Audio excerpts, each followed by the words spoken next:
पहलगाममधील hotels होते दहशतवाद्यांच्या निशाण्यावर।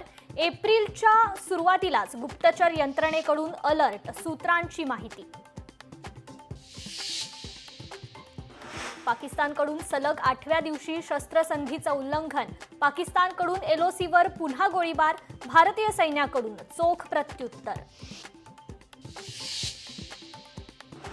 भारताविरुद्ध हाफिज सईदचे दहशतवादी नेटवर्क अजूनही सक्रिय। लष्कर-ए-तोयबा भारतातील दहशतवादी हल्ल्यात सहभागी। एनआयएची न्यायालयात महत्त्वाची माहिती। नॅशनल हेराल्ड मनी लॉन्ड्रिंग प्रकरणी आज सुनावणी। राहुल गांधी आणि सोनिया गांधींविरोधात ईडीने दाखल केलेल्या आरोपपत्रावर होणार सुनावणी। रामराजे नाईक निंबाळकरांना साताऱ्याच्या वडूज पोलिसांचं समन्स। मंत्री जयकुमार गोरे बदनामी प्रकरणी उद्या सकाळी 11 वाजता चौकशीला उपस्थित राहण्याचे आदेश। महाबळेश्वरमध्ये आजपासून महाराष्ट्र महापर्यटन उत्सव। उपमुख्यमंत्री एकनाथ शिंदे आणि अजित पवारांच्या उपस्थितीत सायंकाळी उद्घाटन।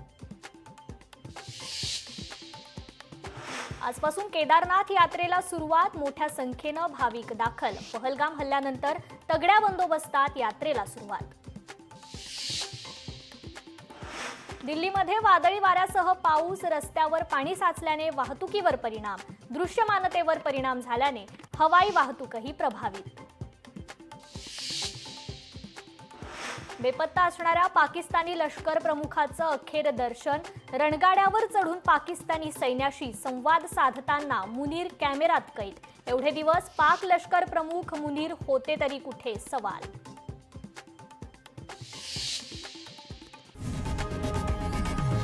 लोकशाही मराठी ऐका, पहा, जागरूक रहा।